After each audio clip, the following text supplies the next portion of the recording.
Good afternoon, everyone. My name is David Pollock, and it's my privilege as a member of CACOR and former chair to introduce the current chair, Dr. Ted Manning. It's been a number of years. Ted has been with CACOR and in fact is one of our Canadian members who is a full member of the International Club of Rome. You'll see some of Ted's background on the slide description, and you may have read it previously. I've worked just recently with Ted with a small international group connected with the Club of Rome called the Voyageurs, where we've tried to consider questions of well-being in the midst of the kind of existential crises that we find ourselves in. And I think Ted's presentation will be an alternate to some of the presentations that you've heard and will really raise significant questions for us around the question of how we can best engage people to strive toward getting away from the destructive paradigms and the destructive behaviors that the world has engaged in. Ted has really been very significant in terms of the United Nations work to develop codes and indicators on sustainable tourism. And he has been the president of the Canadian Association of Geographers and a director of the Social Science Federation of Canada, and also a director of the Royal Canadian Geographical Society. So I welcome Ted to this presentation and encourage you to put questions in the chat as we go through, and we'll try to pick them up at the end of the presentation. Ted, over to you. Thank you very much, David. Some of us go home from these meetings or from TV feeling rather distressed because we are very, very good at analyzing and describing problems. And in fact, most people consider limits to growth as being negative. And I'll show you later, perhaps we can consider it to be a positive building block. We are essentially our own worst enemy because the whole of society, and certainly Western society, is founded on growth and greed. And they've largely abandoned, if not forgotten, many of the other factors that do allow us to actually understand our limits and our possibilities. So is it in fact possible, possible to get out of this negative mess to the point where we can in fact, while being very aware of the challenges and the threats and how bad it's getting, to really look at what we could change to actually achieve something for survival of humanity, to address really the whole notion of, is the paradigm something that is in fact resolvable? So what got us here? Well, most people assume growth is essential. And when we go to a politician or a fossil fuel industry member or a banker or whatever, the notion that anyone would challenge growth is really out of the blue for many of them. It would be an assumption that they make basically from the start. And after that, the question is, how much growth will that cause? If we change this particular process, if we change this particular rule, how much growth will it cause? That is, and we're saying, just a minute, maybe it's time that we look at some other metrics and other ways of measuring success. We usually react most to symptoms. We very seldom look at actual causes of the things that are causing impacts, social change, or even success. My concern is, therefore, that we will consume until we die in our own juice or Kool-Aid, that we are programmed to overdo it, and we are, in fact, the problem. So can we get out of that? So why greed? Well, if you look at it, it is acceptable to say, I want it all and I want it now. My dog does it too. If I put a huge bowl of things down, he will eat it instantly, whether he needs it or not. Many mammals and many other species are designed to grab it all, grab it now, down it all. And if you have to pay with negative consequences the next day, well, that's a problem. We are very easily programmed. We essentially follow what we are told to see and do. And many of us have lost the knowledge and the role of our systems. In fact, we are all part of a natural system, whether we know it or not. It is not surprising to understand that many young students, when asked where do they think food comes from, the answer is the supermarket. And they had a real surprise certainly from some urban dwellers when they suddenly realized that what they're really eating is coming out of dirt and coming out of cows. The idea that it wouldn't come prepackaged with a very bright package and with a prize inside would really surprise them.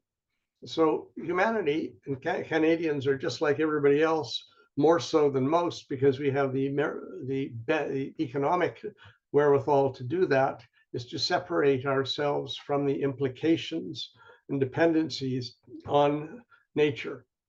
But our support systems are heavily dependent on nature.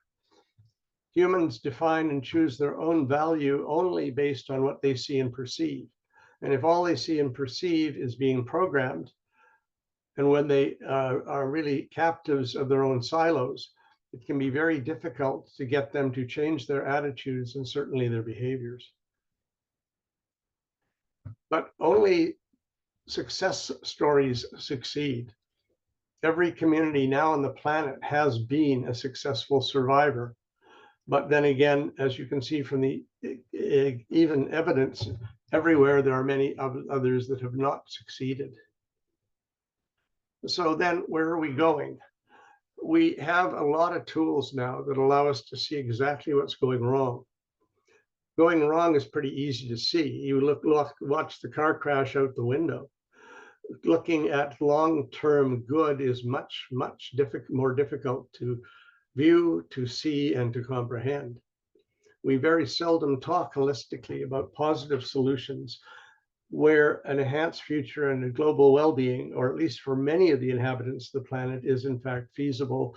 And the term we use, modeling, is a not impossible future. In other words, can we consider how to get to positivity from here? We do have images. This lovely little rowboat on the pond in Nova Scotia is a very good one. Wouldn't you like to be there? The fact is, you probably can still be there in 50 years' time, but we better take some precautions now to make sure it's still there.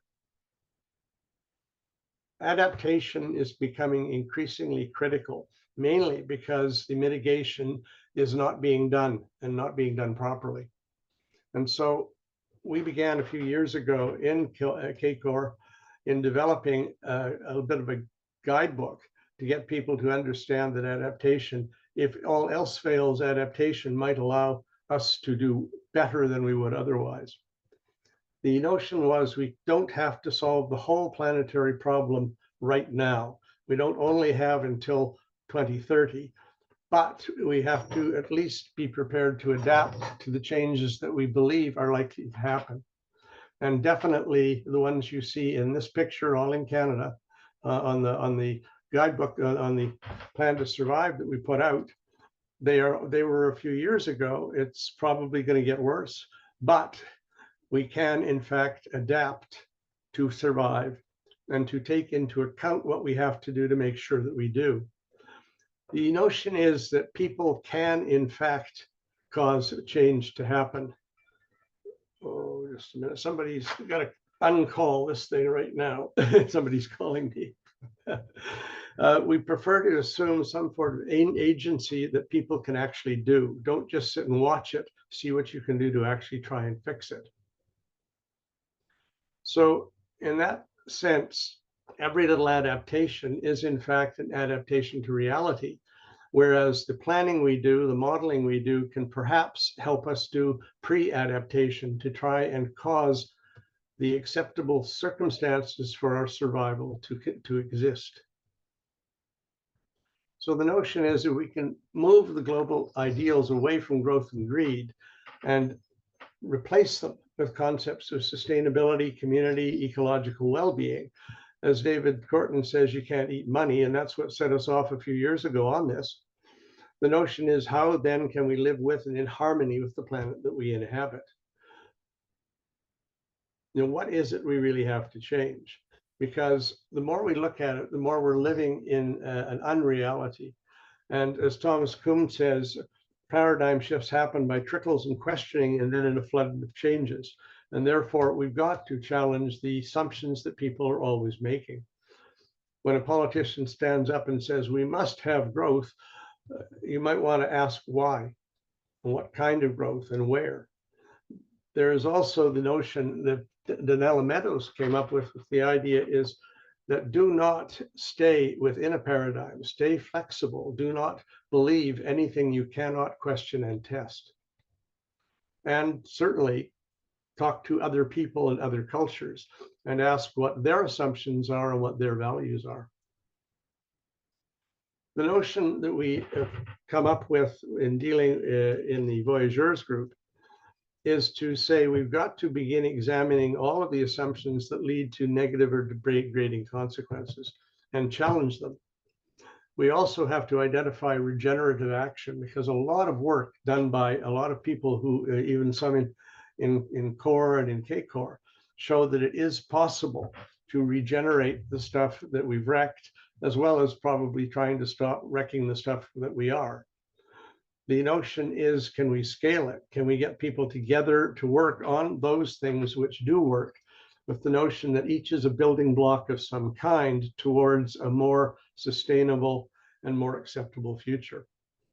This was developed in the Voyageurs project over the last 3 years, getting people together to look at the tactical approaches that have to happen to get there from here. So right away, there's work to demonstrate excessive focus on material goods and economic measures is too narrow and insufficient. GDP is something that has harmed us for many years because it becomes as unrealistic a measure of global wealth as waistlines is of your own health.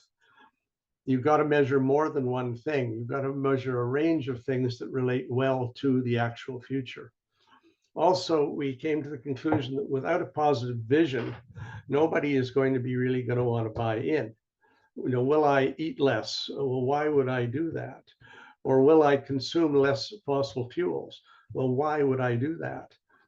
People ask questions about your own assumptions. And if we have an industrial base that assumes growth and consumption are what drive it, we have got to begin questioning that at all points. Be consistent and clear on the objectives that we're really trying to do. So what do we are trying to come up with a substituted set of goals, which we call well-being. There are many examples of them. These are ones there, and I can mention each of them. Is a different place in the world where members of our group have been building things that are in fact sustainable, will probably be there in at least 50 years, and are making the lives of people there better, either through integrated planning, through in the Nilgiri Hills, essentially eliminating almost all plastic and other pollution. In other parts of the world, preserving specific species habitat, in places like in Jasper National Park, that's in Yoho, in getting comprehensive integrated planning going on with everybody involved, involving wildlife, habitat, involving preservation of forests and of other tourist uses and so on. All of these are examples that show that certain things are possible, but what dogs us is scale.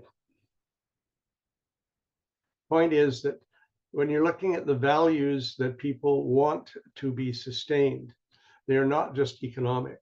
Many cultures, in fact, just have to be asked. They will identify for you what are the values most important to them and most important to their families and their communities. One from Ottawa, one from Bhutan, both very different in terms of the ethnic groups who are explaining that they have different values and they would like to have them respected. The biggest issue we have is that we could go back to limits to growth and others at the time and definitely show that you can define limits. But the biggest question is, yes, we know more and more about the limits than we ever did, but we have got to look at broader measures of all of the values important to different cultures and societies. And if you start ignoring them, you start messing up with regard to them.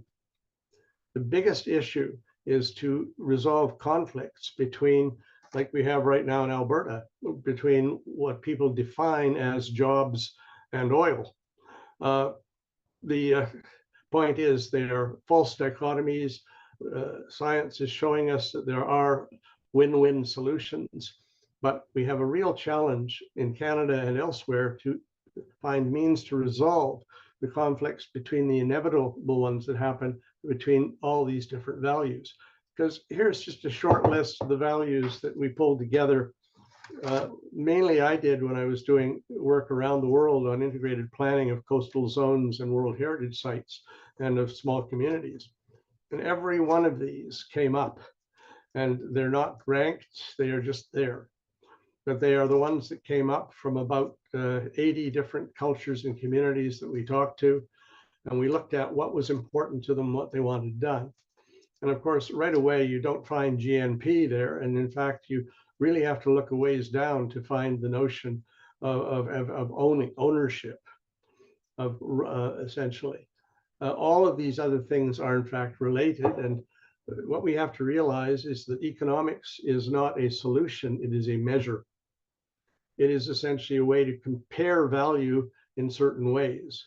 And those of you who are or have taken economics know there are all sorts of types of contingent valuation and other types of actual behavioral work that show how people really behave with regard to the comparison of these values. How much would you pay for that? Not a great measure, usually can be fudged and very hard to document or replicate, but they are all important ways of identifying the values that people place on having access to all of these aspects of well-being.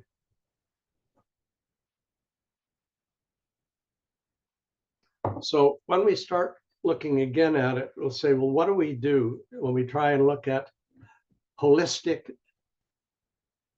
well-being for places and peoples?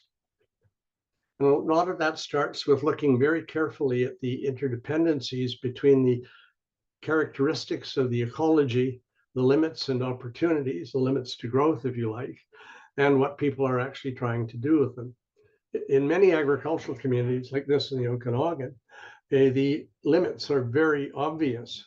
There's only so much water, there's only so much land, and they have done some very sound integrated planning on this in this area. That one's actually a native reserve as well. They have integrated a lot of these values together, and quite frankly, it's relatively stable, at least until now. This year, who knows? In fact, they've just lost all of their stone fruit due to damage in the winter when it was too warm, and then it became too cold, and they lost almost all their flowers. So it is still very fragile. But again, they know that. And even so, you're going to be paying extra for peaches this year. So the big issue is maintaining the life support system that allows the production of food, the maintenance of ecosystems, the maintenance of in fact, the other animals that live there, and looking at adaptive systems and holistic approaches. Because this didn't look like this 50 years ago. It was a stable system then. It is likely a stable system now, but it has changed. The big issue is we've got a lot of success stories possible locally, and not nearly as many broadly and internationally. The threats range from global to local, but almost all of the places where they are being coped with well and managed well, the success stories that we're really looking for, are almost all very local. Local instances of integrated resource planning, local places where integrated production systems with circular economy are put in place, like in Suzhou, China. The restoration of degraded wetland ecosystems, for example, in many parts of Canada, where they're now as productive as they ever were. The use of best practice and technology to substitute from the worst impacts of what we do, and where in fact it is possible to cause less damage, less degradation, and less consumption to produce the same services, environmental services and goods that people and other animals require to live on. And of course, managing impact reduction.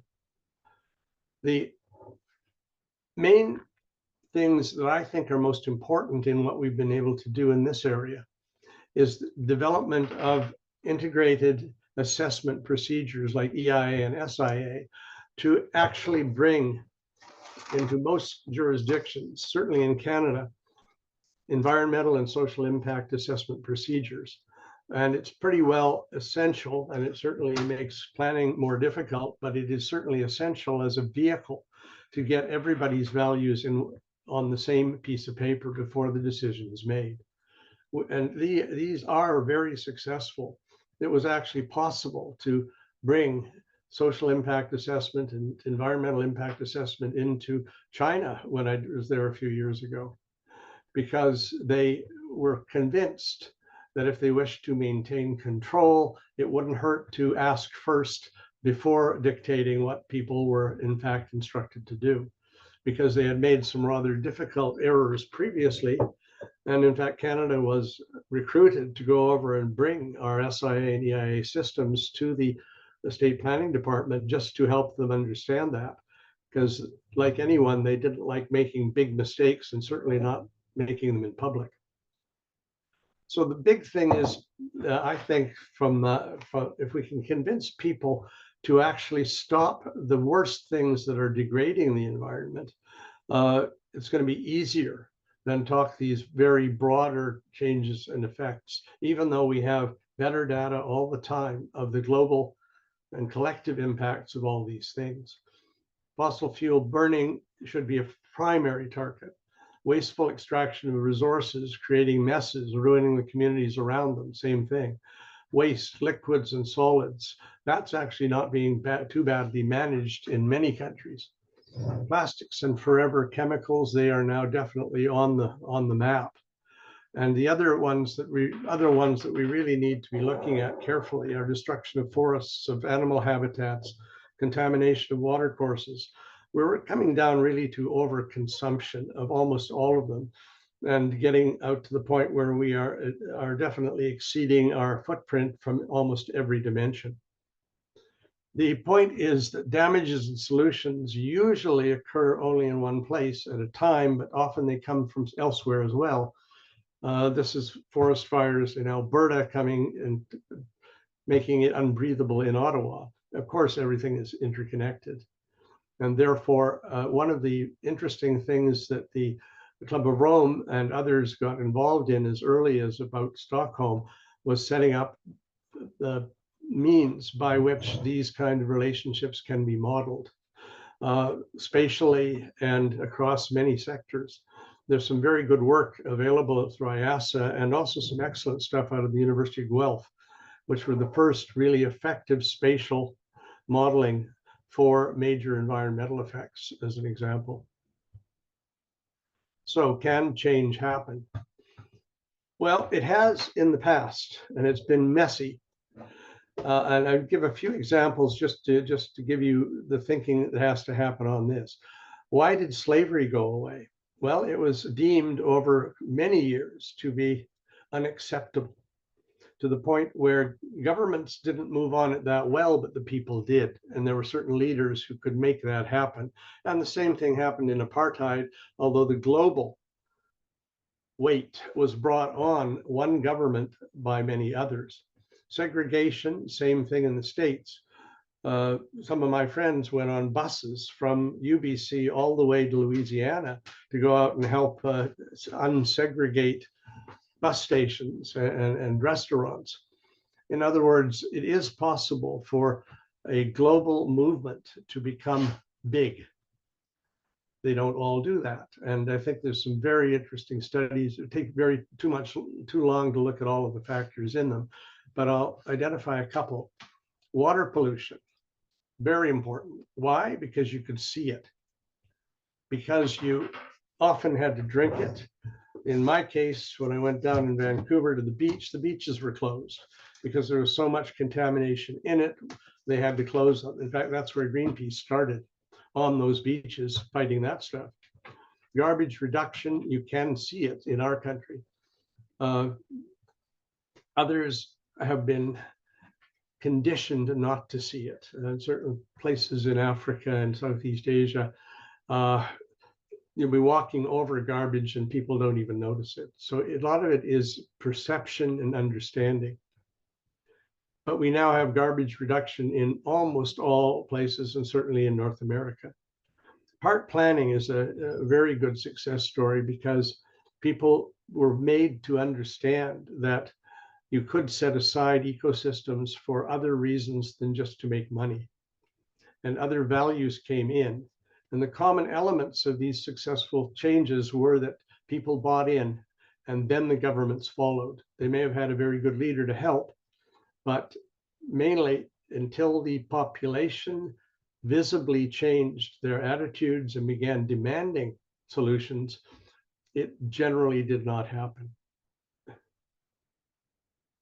So what really gets people to change? Is change possible? Well, people actually are almost on a scale, but does it directly affect me? It's pretty easy to get people to buy in. On the other hand, with a tornado, it happens once every 10 years or every 20 years, and people just say, well, it happened once, never will happen again. A little more difficult, but if they start coming every few weeks or every few days, suddenly you get a lot of attention. Also, do I see the problem nearly every day, such as they did in Beijing, where they actually pushed the government to the point where they immediately began to cut it back very strongly. They cut the amount of contamination in central Beijing by about 90% over 2 years. They did that very smartly because first they understood it was costing them as a government money because they do have an interest in keeping their people healthy. Secondly, it was causing people to question the capacity of the government. And they thought, well, maybe we can get the people to buy in. And the first thing they did was they put air quality meters on the major intersections downtown. And it would tell you within hours or in immediate time if it was safe to breathe or not. And the demand was actually stimulated to go up to the point where the government then was able to look good resolving the problem and getting the people to do it, because not only were they told to do it, but they could see it themselves and were affected directly. So those kinds of things do get people to move. But at the same time, in a media environment as we are, if they tell you it's okay and it'll get better, it's not a problem, it's very, very difficult to get the populace to get behind something drastic, particularly if it will cost them money, energy, or health. So the big question here is, can others be motivated or mobilized for a common cause? Well, it did work in British Columbia to save old growth timber. A lot of people got into it and were able to bring and mobilize action to do it. Even now, there are blockades from time to time in British Columbia on that basis. But really, we're working uphill. I'm asking myself the question, am I being programmed hourly by those who are opposed to action? The Pathways Alliance is spending hundreds of thousands, if not millions of dollars to convince me how clean their gas-powered everything is, or that they have brand new technologies that will make oil burn without any carbon, or that they are able to sequester stuff which nobody's ever successfully done now, and mail them the money to do it, to save us. Well, we're in a propaganda war these days, and it's probably not going to get better fast. But there are success stories, as I say. I mentioned Vancouver beaches. This is one very nice place to swim, but it certainly wasn't in the mid 60s.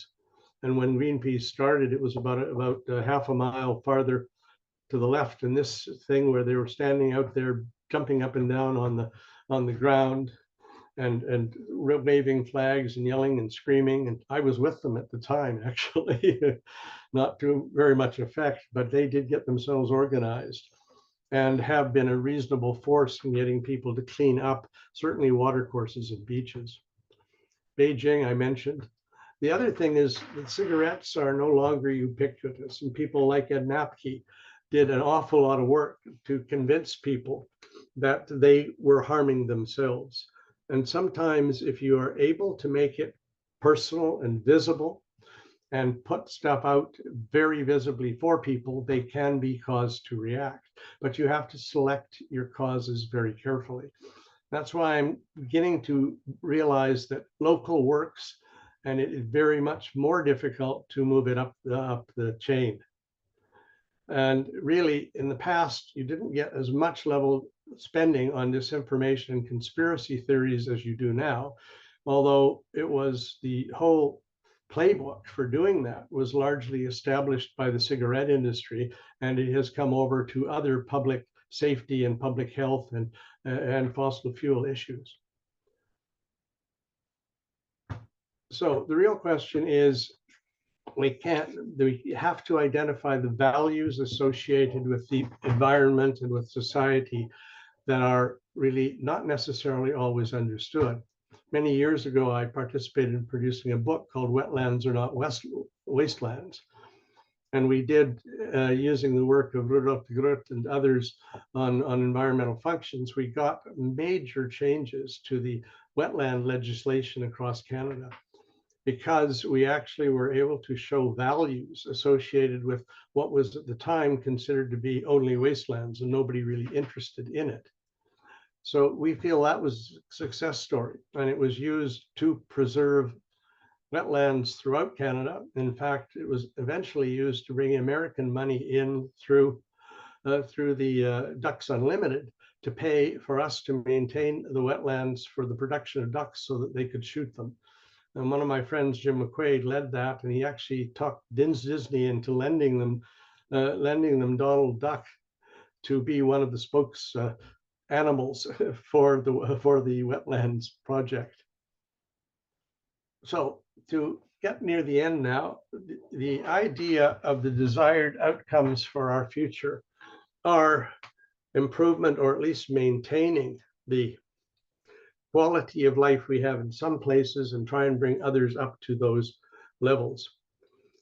The question is, can we do it? Well, we know we can identify best practice from a broad range of experts in education, ecology, nutrition. The whole, every discipline has the capacity to help. But how do we focus them? How do we get them onto the specific initiatives where they can make a difference? The idea right now we're working on is the notion, is there possible to have a common vision for the Earth's peoples as an integrated part of terrestrial ecosystems? And we're playing with that right now with the Voyageurs group. We're also trying to get it taken more broadly. Here in Canada, I think we're advanced more than some, and maybe we could have a leadership role more broadly, but also in Canada. The whole thing is to share, and to share good ideas, and to make sure that success stories are in fact available for people to know. Because if we do identify success stories, people don't have to go home sad every day, worried that something's gone wrong. They can take at least some ideas home that are more positive, and that CACOR can be an important participant. I mean, have you seen the quality of the presentations that we have had in this CACOR Live or Zoom series? The fact is that there are a lot of people with very good ideas. Now, how do we make better use of them? So, ending now, we are saying the Canadian voyageurs have been moving into the fog of the unknown future. We can more and more greater and greater detail define the problems to model the unfortunate futures. But are there in fact routes that will take us to a not impossible future that is acceptable to us? And that I see as the key challenge. But we've got to ask ourselves, what do we do next to actually make it happen? The quality of the presentations we've had over the last 200 ones that we've done, and this is the 200th one, and they grabbed me to do it because I did the first one. They said, would you do the 200th one? And I said, okay. But the fact is that the quality of what we have been doing shows the capabilities of the people who have come to us and of our own people, making really good ideas available to all. The main thing we have done is defined the problem far more than we did before. And we've also done a great deal to show the intersection between different disciplines, different communities, and different people and different values. The questions, therefore, that remain, and that's what I'm going to leave you guys with, is what can we really do now as a small organization or as a group of individuals to try and make a significant difference? Can we, in fact, stimulate and bring on communities, NGOs, and individuals? Are there real ways to influence the political system, or maybe even by joining it? Run to be something to make a difference, or at the very least, lean on the guy who does. So the next question is, can CACOR and our own members lobby effectively, and if so, how? And that's a challenge for the coming year, because it is on the strategy and it is something that we want everybody to come up with ideas to make it do. And the last one is, please stay positive. I'm not drinking the Kool-Aid yet. I'm going to buy a Kool-Aid concession though, so I'll make a big profit when things all go to hell. And on that happy note, I simply say thank you to the Voyageurs for their input to this. And I'd be happy to answer any questions. I have some other stuff here, and just to let you know, it's here, some references to the stuff I've been talking about and the references to work by others, which have been very useful for us. So thank you very much for listening, and any idea is a good idea. Ted, it's Dave Pollock here again. I'll pick up the chairing function. Just a quick thank you for that very thoughtful presentation. I think I'm usually entitled, if you're chairing the session, to ask the first question, but I wanted to indicate that until just near the end, there weren't questions, but there were comments coming from Richard and John Myers and John Hollins and Mike. But I think the first question I actually saw was from Anitra. So maybe Anitra, following my question, you could pick up, and then I'll ask for other question and comment. So Ted, I like to remain positive as well, but I like to do it with my eyes open, as I know you do.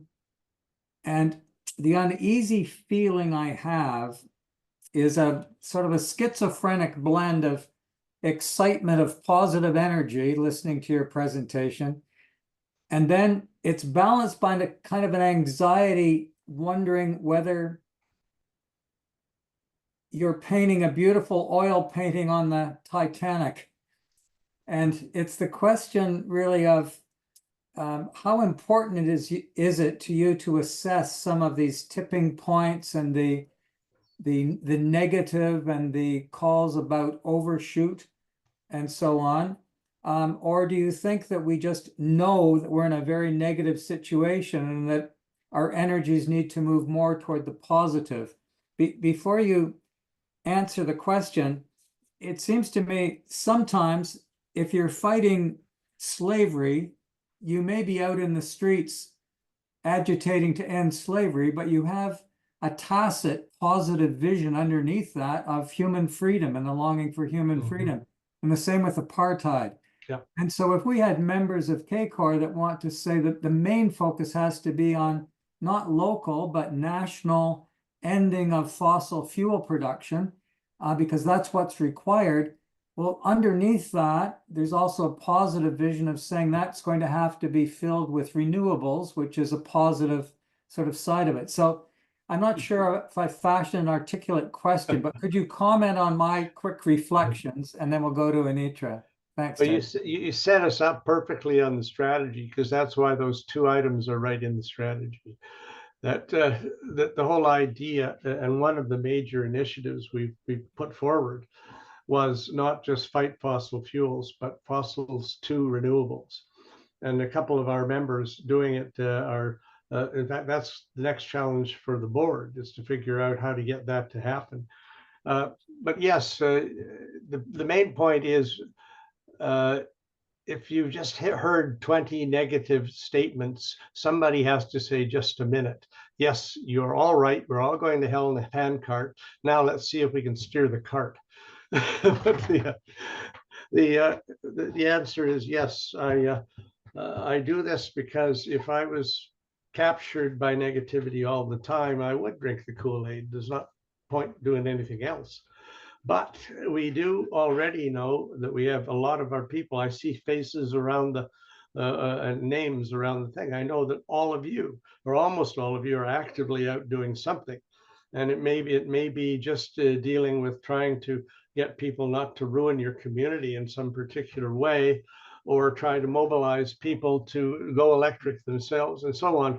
But those are the building blocks of getting there. There are larger other ones. And yes, if we have actually identified, again, something, that's why the strategy, why we did it in the strategy. A big challenge to the board and to our members is to come forward with a list of very specific interventions they can make on such things as new climate legislation or new regulations or whatever. And we're encouraging them to do that too. So in a sense, I'm playing coach. I'm saying, let's not give up. Let's go out and do something. And we are relying on our members to precisely say what that something is. If somebody has a better idea, as I say, we'll steal it and run with it. Okay, thanks for kicking that off, and let me move to Anitra now. Could you unmute yourself, Anitra? Thank you, and ask your question. Hi. Okay, thank you, David, and thank you, Ted, for a very interesting presentation. And I appreciate that you've made it very Canadian. I think one of the big questions is, how did the world's entire focus, as represented by the news, as politics, as a lot of intellectual discussions, starting with Dennis and Dana Meadows, get so myopically focused on the negative, and the positive, it seems to me, is frequently either shunted to the side, not discussed. But I mean, millions and millions of people are spending their entire life on making a better world. And I would say the health workers, teachers, and all those service people like firemen and people who are genuinely just doing help of people. And a lot of we scientists are also doing very positive things, but they never get any news coverage. It's never really discussed hotly the way the negative is.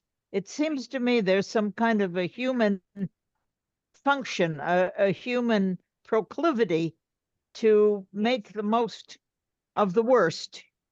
And I think everybody is better off by having a positive vision. Religions have very positive visions. That's one of the reasons that people are highly attracted to various religions. And leaders, when they have really burning positive visions, have always attracted a lot of people.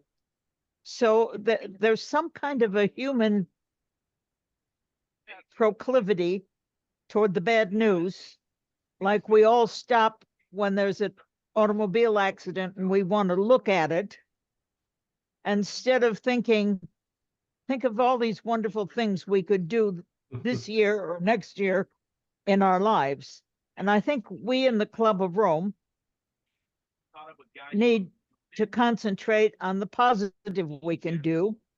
But I'd like both of your, in fact, I'm bringing David into this too, both of your reactions to a focus on the positive.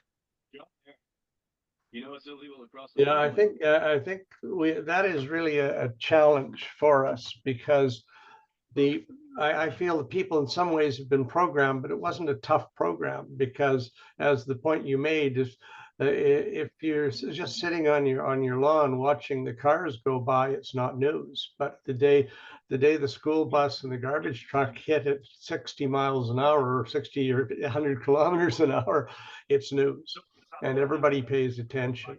And they can't, and paying constant attention to something, unless it's maybe bringing up kids or taking care of pets, does not keep people's attention. And therefore, trying to get to the point where you get people to focus more on what's going well is very difficult to compete. I've got noise happening. I'm not sure. Could we ask people to mute their mics, please, if they're not speaking? We're getting some background noise. Yeah. Thank Right. you. And Richard, you had made a comment and then you had a question earlier. So let's go to you now and then give John Myers an opportunity to comment next. Thanks, Richard. Sure, thank you. I wanted to thank you, first of all, Ted, that was an excellent presentation, and it gives a lot of food for thought. I just wanted to comment that there are, your talk indicated that we definitely do need to think positively on solutions as opposed to constantly talking about what's negative. There are books about those sorts of things. Yeah. But anyway, the first thing is I wanted to comment that, and I made that as a comment in the chat. Naomi Klein pointed this out very well in her book on This Changes Everything. The need for us to demand change, and really have to do it at a government level, because rather than writing about it, because it just gets lost in the mishmash and people don't really pay much attention to it, and they feel helpless in terms of actually implementing change. So to the next point, I'm part of a Canadian Coalition for Planetary Health and a Wellbeing Society, which has been it's a national group. It's formerly known as CANUE, C-A-N-U-E, based out of U of T, but it's a national group. And it had over $37 million of funding over the years from CIHR. But it's now developing this Canadian Coalition for Planetary Health and a Wellbeing Society. And actually, as it turns out, we're meeting next Monday, to see how are we going to move our way forward. And I think if there are members of CACOR, I have sent you all copies of Trevor Hancock, his writings. He's the one who's chairing the group. And if you want to be part of that meeting, maybe you can write him, because I'm sure that he would welcome people who have constructive ideas on what we could do to move forward.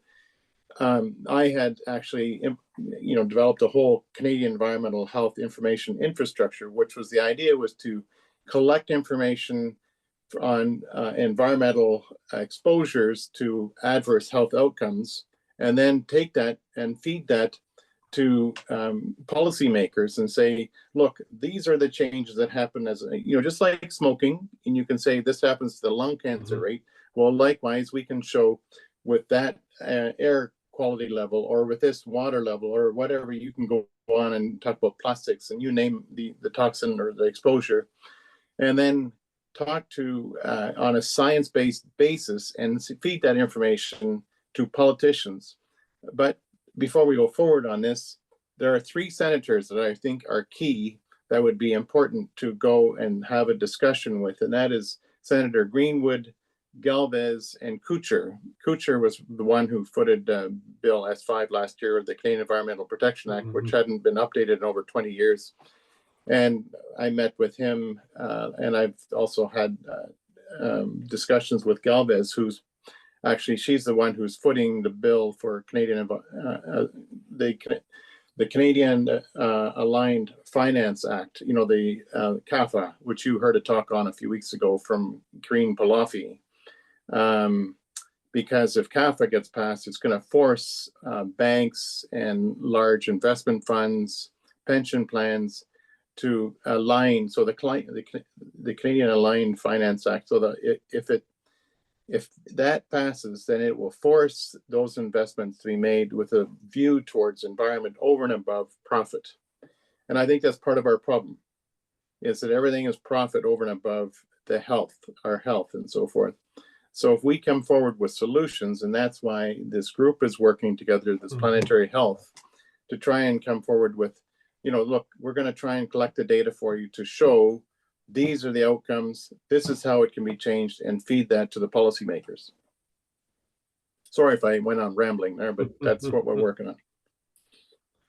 Yeah, I've noticed a couple of things in the comments too. Look, we really need to refine a message if we are going to try communally or jointly to put it forward.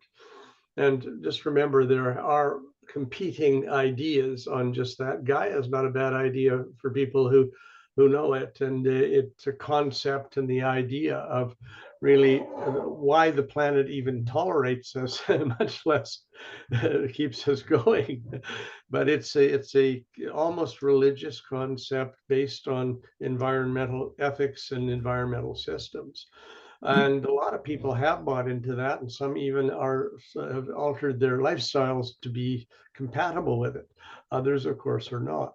The big issue is, I think Anitra noted earlier, is the extent to which our ability through communication and all of the new communication has changed immensely. And right now, somebody with a lot of money can ram anything down our throats they want, and they can control the airwaves and so on. If you look at the amount of money being spent to convince us, for example, how wonderful the oil companies are, it almost exceeds all of the money being spent on everything else in Canada, including a lot of very good social causes. So we have ceded our communication system to people who have other goals and objectives. And how are we going to get that back? I have no idea. That's why I asked the question. Is the only way we can. Are there politicians who would be open to this, or are they so beholden to the powers that be already that we have no point in going to them? I mean, I know a few. I know a few I can take to lunch, and they're able to talk about it, but they're not really able to say, well, not much I can do it, because they feel just as much under the thumb as I do. I want to give. Well, I kind of disagree there. Richard, I'm sorry. Yeah. I want to give more people an opportunity to wait. Sorry. Okay. And then when the whole thing concludes, we'll have an open mic session. So let me recognize that John Hollins will be next, following John Myers, who's up now. So John Myers, thanks. Yeah. Okay. Thanks very much. Yeah. I think we need to pick our bad guys better, rather than saying growth is bad. We need to select the people who absolutely have to have growth, and whose profit has absolutely nothing good for us, as opposed to making better, more cars. Maybe you can say, yeah, that's good for someone, but the people who produce real wealth, farmers, car manufacturers, etc., they don't have to produce more than they did the year before. They can get along quite well in a stable system and possibly mildly declining. But there are groups who absolutely have to have growth. Speculators, banks, people who grow wealthy from printing money, which is asset inflation. They have to have growth to drive the demand. And we need our Darth Vader to be the target, rather than just saying this whole bit of society is becoming too large. I think you just have to point out the guys who absolutely are driving this, and who have an immense amount of control over public policy. I think they have to be identified, and that's on the national stage. On the good story stage, I think guys like Art Hunter, the efforts he's making in his own life, and the way he lives, to what I am hopefully will have operating here in a year. These are the stories that can be pushed, saying, this can be done, and it's not impossible. And there are, aside from saving the earth, you're also saving yourself an immense amount of money and making your life better. So I just say there's two elements to it, but we absolutely have to pick apart the growth lobby. They're hiding in the general business community, and we have to isolate them. Thanks for that comment. And Mike Nickerson, perhaps you would like to follow John Holland. I'd just like to react to John, then we'll go to Mike. But John, I'm going to agree with you completely. But my next question is, do we have any institutions that will in fact hold those accountable? I mean, we at one point thought the Bureau of Management and the budget and equivalent in Canada and the US would hold accountable those people, the ones handling the money and bringing the money and so on. And I don't see them right now in North America. No. I mean, the people who are doing this are prescient enough to own the conversation, but I think that has to be identified. And John, anyway. Thank you for that comment. And let's pick up comment from the other John or a question, and then on to Mike. Thank you. Thank you, Mr. Moderator. Ted, I just want to start by reflecting on CACOR history. Mm-hmm. Pandemic hit Canada in the middle of March 2020.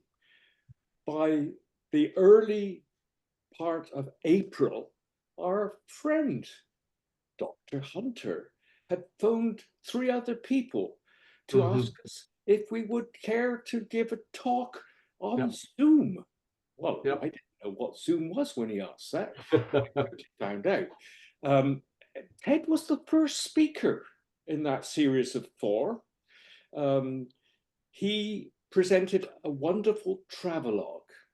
Any subject you like, go to Ted if you want to talk.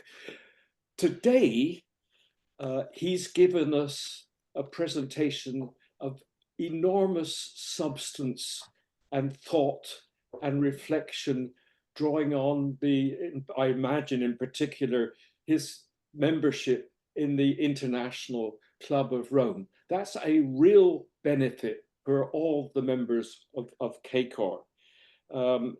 He put this presentation together very skillfully, and he delivered it.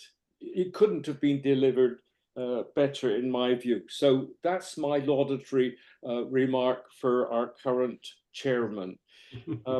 I think Art Hunter, every day, by the early evening tonight, Ted's talk and the questions and answers will be on our website. I'd like to make a suggestion that Ted's talk, just the talk, should be offered directly by CACOR to all the other national associations of the Club of Rome.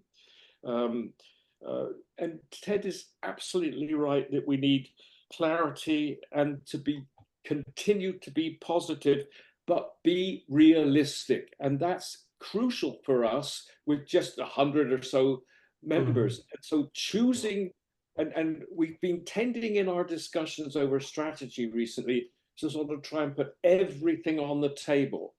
My opinion is that does not work. We have to choose 1, possibly 2 subjects to really go after. So the final point I'd like to pick up is Ted raised the question of the importance of politics, with the issue of the importance of politics, with the question, do we need to get involved? And I would say definitely. A handful of members, including at least 2 on this call, almost routinely send letters to major newspapers. That's good, but it's not enough. My opinion is that Canadian Association for the Club of Rome, on behalf of the entire club, should be intervening on selected topics, and the real way to get connected to politics through newspaper articles, opinion pieces. Yes, you move in the right direction, but the real way to move things in politics is to visit people in power or who are possibly in a position to gain power. That would be a new tack entirely for CACOR. But the caliber, the quality of what we've heard this afternoon, I think would fully justify us to do that. Thank you. Ed, did you John, I'm wish going to to respond? quickly respond to him. Every piece now being produced for the last 190, I think, have been sent to the Club of Rome and to the American Club and some of the other clubs of Rome that get the stuff. We last year negotiated ones where every one of our talks is now available live to the Club of Rome, all Club of Rome members, and it's advertised on their website, and every one that we produce is provided to them for anyone who wants to see it. So we have that in place now, but we could certainly go further with it because look, most of the ones that we put out are very good. We don't have, it's pretty hard to figure it hasn't been a bad one. You go home after every Wednesday and say, hey, that was interesting. Maybe I disagreed with him or her, but it was interesting. And that's really one of the reasons why we're able to get everybody working together on things. And the other point that you made, John, is yes, we've got to figure out how to lobby. We have a working group starting next week or our next meeting based on the development of the strategy, but also on the urgings we got from the annual general meeting yeah, get out and do something. Grab some politician by the neck and shake him. I'd like to ask Dave Doherty to be up next if he still has a question. I wasn't quite clear when he was asking for more detail for the record, but if you have a question, Dave, you're up next. And if not, Ralph Martin, if you'd like to ask your question following Mike Nickerson. So Mike, over to you. You'll have to unmute yourself. Yep. Okay. Well, thank you. Thank you, Ted, for your talk. I've just continually expanding my appreciation of the work that you've done. We met many years ago and you were active in things I was working on, but I see that there's many other things that you've taken key roles on, and that's impressive. So thank you for those efforts. I made a quick note in the chat there with a reference to the idea of life-based, excuse me, life-based pursuits, that there's an enormous amount of things that human beings can be satisfied with, fulfilled with, thrilled by, that just come from our relating, from learning, from appreciating, from sport and music, and like all of that stuff that are unique to human beings is a direction that our society can go in, which not only would distract us from additional consumption, but it really reduce our interest in it at all. And along with, yes, we need to replace fossil fuels with other energy sources. We need to replace materialism with something that's more human. Like, we like shiny things, and $1 billion a year is spent, or many billions, to convince people to buy shiny things. But really, the things that we appreciate are our relationships and the things we learn and things we see in the world around us. So if we can encourage people towards, being more human and less consumer, that would be a positive attribute to add to the matrix of the problems that we're facing. Thanks very much, Mike. Yeah, Mike's done some really interesting things. He also creates great ideas like more fun, less stuff, which is actually a marvelous thing to say to actually get people's attention. If we can get more like that, it would be very valuable to us to try and convince people. One of the things came to mind, it's heretical, but maybe we need to create an index very much like the human footprint, but in this case, it's a scam index. It deals essentially with the propaganda and disinformation we get. And perhaps we come out, and out of 10, you can have 1 Putin, 10 Putins, 6 Putins. Create the scale, at least get a conversation going. Thanks, Ted. John, I just like to throw in one more line that helps to picture this other look at the world, which is that the greenest dollar is the one not spent.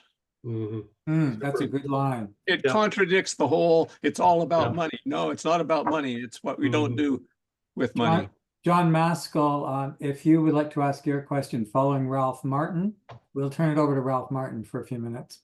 Ralph? Okay, thank you. My question is that assuming that we personalize Mother Earth, we don't have to do that. We could say Earth systems. What would she have to do to get the attention of enough humans, especially powerful ones, to act to reduce overshoot? And I'd like to think that in CACOR is an organization that's holding the medicine for future survival. Now public opinion is still not with us, and especially the attitude of the powerful is still not with us.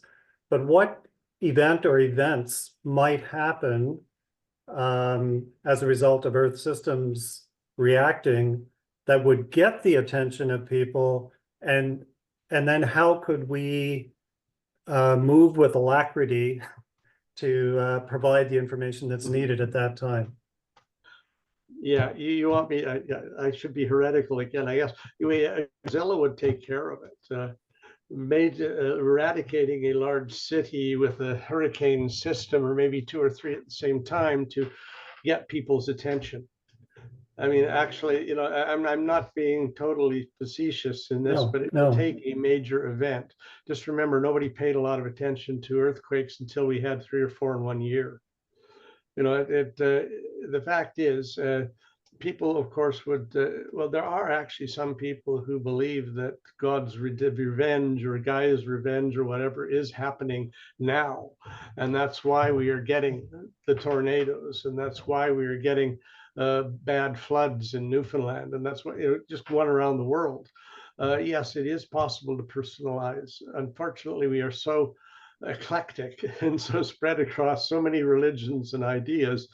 I'm sure it would probably take a lot more to do it, but it strikes me at very least that I think you could easily make the argument that the world is striking back as only nature can. And it's doing it totally within the laws of nature. It is overreacting, or it is naturally reacting to the slights we do on it. So when we remove the soil from one place, it is getting back by the flood going down and damaging what's downstream. And again, you just carry this through. That so the day a large city is eradicated, I think you could probably try to make that argument. I'm not sure you get away with it, but it'd be kind of fun to try. I was just imagining that perhaps the owner of Mar-a-Lago might be holding a big dinner party of a bunch of billionaires, and a hurricane wiped them out. Timing is everything. Art Hunter has a question that might follow John Maskell. I'll turn it to John at this moment. John? Oops. Yes. Thank you. Thank you, David. I put my full question in the chat there for everybody, but what really struck me, and I really, really appreciated your presentation, Ted, because it is so comprehensive of so much that I've thought and believed and read over the years. It was just a marvelous wrapping together of so much. Well done. I was struck with the idea, the thought that the limits to growth 50 years ago gave us a really good example of measuring physical limits and physical aspects of growth and so on and so forth. But I fully believe that the values we hold individually and collectively is really what informs our decision-making processes. And I was left with the question, how do we measure change in values, and how do we compile that in the way limits to growth did for the physical, so that we can use values change in order to promote change in values? John, I'm glad you asked that one. I've spent an awful lot of my career doing just that for the UN World Tourism Organization, and where we're really looking at the changes that people have in values. And that's really how we've convinced that very large industry actually to take care of the environment. Because to begin with, people were pretty nasty to the environment. They didn't care where they built stuff. They didn't really do EIAs or SIAs. And over the years, starting in about 1995, it became obvious we were destroying the key environments that were making a lot of people a lot of welfare, if you like, their jobs, their environment, the communities they lived in. So we do have very good ways to actually measure that at a community level or at an ecosystem level. Doing it more broadly, there are certain polling procedures, but they are not usually used quite the same way. But yes, we can measure people's attitude changes. And that's where I came back to the notion of the attitude changes are now there toward the way we measured them for cigarettes, the way we measured them for people's hostility to having trucks polluting their highways. Those the actual data is the hard data helps, but it does not always correlate directly with the social data of people's reactions and responses. But yes, the tools do exist. Can we, is there a way that we can feature, I guess, I'm not sure what the right word is, these tools in the context of CACOR activity? Well, we could certainly schedule a presentation in a few months on that stuff. Yeah, on measuring social impact. There are some very good things. It's probably easiest to do it like a presentation like this. Maybe get somebody in. We have a couple of people we know who are doing a lot of social impact assessment now. I'm actually hiring one right now on the West Coast. He's doing some stuff on social transformation in the tourism industry, and he's done some very interesting stuff.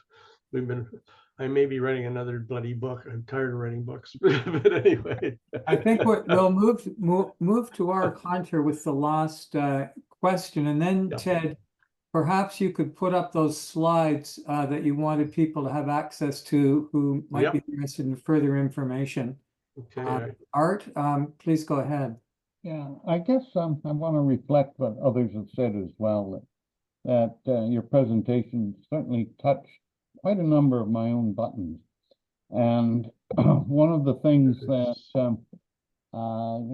is very coming really clear to me is we're going to have to start recording some of this on paper. And we did have the plan to survive. I think it's time that we got going on the next one. We do need a champion, of course, someone to step forward and do this. But some of the many things that were passing through my mind while listening to you were, of course, this kind of unique idea that says, can we reward people for their reductions? Mm-hmm. And I think the answer is clearly yes, we can, because it's not just financial rewards. There's many ways to reward people, and to encourage action along the lines of becoming closer to nature. I do know that some of the things that I've done, for example, how do you influence politicians? Well, I decided to join the Liberal Party, and in fact, I have gone in carrying the banner of climate change and energy, and I am now part of the organization at the riding level, and yes, I'm having influence. I never had that without being inside. Why can't other people do that? Anybody can do that. Just become active, join community things, and you can influence politics from the bottom up. It all doesn't have to happen through the Prime Minister's office. That's the hardest way to do it. Anyway, I think in terms of rewards, I'm a dog owner, and I encourage anybody and everyone to either get a dog or a cat, live with another life form, become connected to them, They are so they have so much passion and love, and it's unconditional, and it's wonderful. That's helping getting back to nature. I would certainly encourage that. And the standard things about making presentations and writing letters. Yes, by all means. Everyone should be trying at every opportunity to do exactly that. It's like the old standard, yes, go off and get a rain barrel, go off and plant vegetable gardens and pollinating plants and all that, and build birdhouses. Sure, yes. Don't just talk about it, do it. And be part of the community. Get out there and show people that you're doing these things, and suggest to them that they may as well. I have found that really works. And I would certainly encourage everyone else. I know, for example, that Dave Doherty has spent a lot of time of saying, look, here's all the things that you can do. And I'm quite an extensive list. And quite frankly, I think we should try and bring this all together. There's so many good ideas that should be collected in one place. And here or I at least think this might either be the next version of Plan to Survive with a separate section on well-being in it. But we need some help in doing that. Thank you for that, Art. Did you wish to comment, Ted? And then Yep. I'll just offer a word of thanks, and then it'll be back to Art Hunter, where we'll end the recording, but we'll encourage people to stay on for more informal conversation that's not taped. So Ted, any final comment from you first? Well, I'm not going to disagree with Art, because getting out and actually doing something is very important, and he's one of our leading people actually doing that. Some of the others of us, no politicians, or like I was once the head of the community association in Southeast Ottawa. Several of our other members have similar things. But what is really funny is I just realized the other day, just coming back to that my current community association is one of the few in Ottawa who didn't sign that petition. So I'm going to have to get on that probably tomorrow and see if I can get them to do it, because unless somebody leans on others to make them understand why it's useful, it's not going to happen. And secondly, just to add two things, we have been talking about creating a success stories bank in Canada, but also around the world, and exchanging them. And I've had a couple of talks with the Secretary General of COR and a very nice lady, Philippa, who is the PR person, and she has said she's going to help. So we're trying to get contributions from around the world of success stories. And I've actually just sent them something on a sort of a framework for defining what is a success story. And no, don't overdo it, make it short, and tell us why you think it's a success story. So that's another thing we're trying to do. And the final thing is, yes, we on our strategy is definitely going to upgrade and update the Plan to Survive manual. And if anybody wishes to donate other chapters and other sections and participate, please do so. That's it. Ted, thank you. We have a small dilemma this afternoon, and that is that normally it's the chairperson of CACOR who thanks the speaker and the presenter. But given that Ted Manning is the ongoing chairperson of CACOR, it doesn't seem quite appropriate for you to thank yourself. So I just want to re-echo the words of John Hollins a few moments ago. Jean, I see your face coming on. I wasn't sure if you were there. Are you prepared to offer a word of thanks as a recent past chair of CACOR to Ted? Yes, I Good. am. I didn't know that was stacked up and waiting for us. So my fault, and over to you, Jean. Thank you. And then back to Art to end the recording. Thank you very much. Thank you, David, and thank you, Ted. This has been a marvelous presentation that you've given, which is a huge snapshot of so many different things. And I agree with what everybody has been saying, that this has been really good, a really good synopsis of things. It is my pleasure to thank you and to know that, Kate, you are doing such great work. And I just want to say thank you again very much. And for those of you who are still hanging on, I would really like you and encourage you to go and see our website at canadiancorps.com. There you'll be able to see this particular talk when it comes up, as somebody pointed out, probably later on today. This and all the other talks that we've had over the course of the last 200, this is, as I said, the 200th talk. Ted gave the first and Ted gave the 200th. It's fantastic. And what a great opportunity for people to share their ideas and comments. Go ahead and look at canadiancorps.com, sign up for Stay Informed. You'll get the list for this talk and for others that have come on before. If you're interested in finding out more about us as an organization, please look there and join us if you can. Anyway, with that, I'd like to say thanks very much, Ted. It's been wonderful.